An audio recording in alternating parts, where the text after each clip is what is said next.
SUDEP is sudden, unexpected death in epilepsy, where somebody dies quite often just out of the blue, and following investigation by the pathologist and the coroner, no other definitive cause of death is found.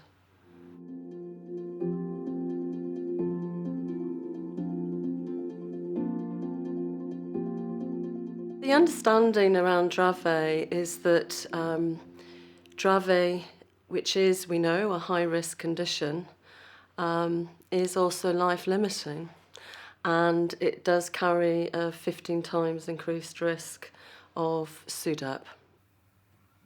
Having said that, risk is all very much individualised, and risk is very much within a context of all risk and general well-being. So in many ways the important thing is not to get too hooked up on what percentage of increased risk there is, because actually we see a lot of deaths in people who are very low risk. So the important thing is actually to look at individualised risk and to have that conversation with the clinical team.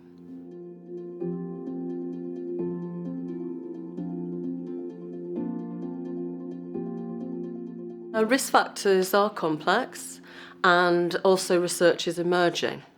But in the context of that, what we'd be looking at is a broad set of holistic factors, looking first at seizure-related sort of factors, looking at genetic factors, looking at factors relating to other difficulties, looking at environmental sort of factors, looking at age and looking at duration of living with a condition. So there's a complex sort of set of factors which are always best discussed with the clinical team. And I suppose that's the main message really. It's about individualised risk and personalised discussion, frequently and often, in order of what can we look at next that we can actually maybe improve. Because in my experience and experience of the clinicians that we work with, there is nearly always something in the mix that can actually just be improved to give somebody a better chance. And that's really all that we're talking about, because we don't know, particularly with Dravet, about actual prevention.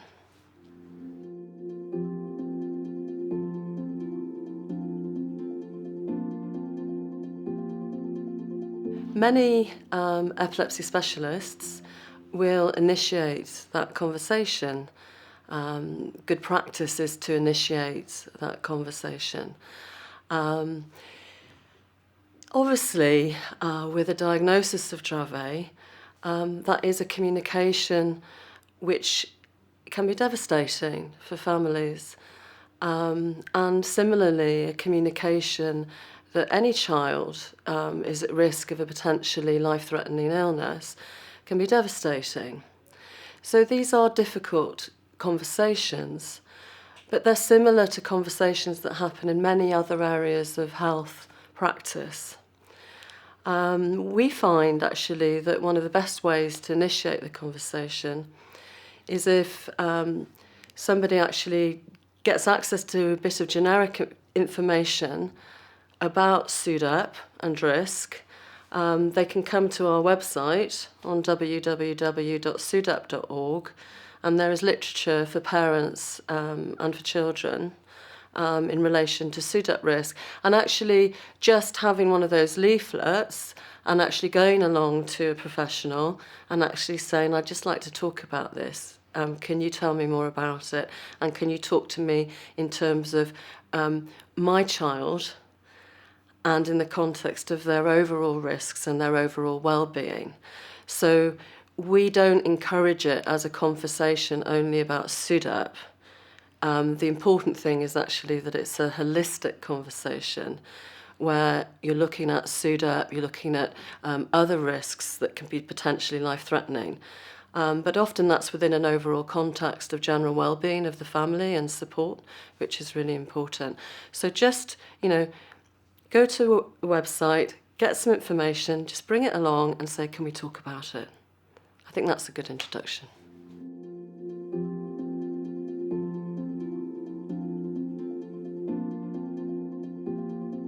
SUDEP Action specialises in risk.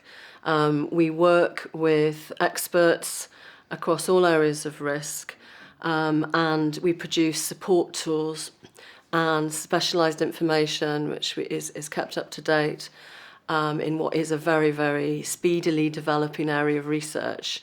And we really support clinicians on the ground. We have a standardised approach and tools which at the moment 800 clinicians use across the UK. And those tools are rolled out internationally. So, for example, they are being rolled out in Australia now this year. We also are there, really. Our primary stakeholder are the bereaved families. So, like Dravet UK, we're a community that has come from the families and works alongside the clinicians. We're basically there for the bereaved families every step of the way after an epilepsy death. So our services include a support line. Families want answers to questions. They want help often with understanding the inquest process, and they may often want learning after a death. And we have a caseworker, and we have generic counsellors who provide counselling for those that want that. But essentially we are there as the voice of the families and are there really to enable each family to find a voice in the aftermath of what is often a really severe tragedy in their family, and to help them find hope again for the future.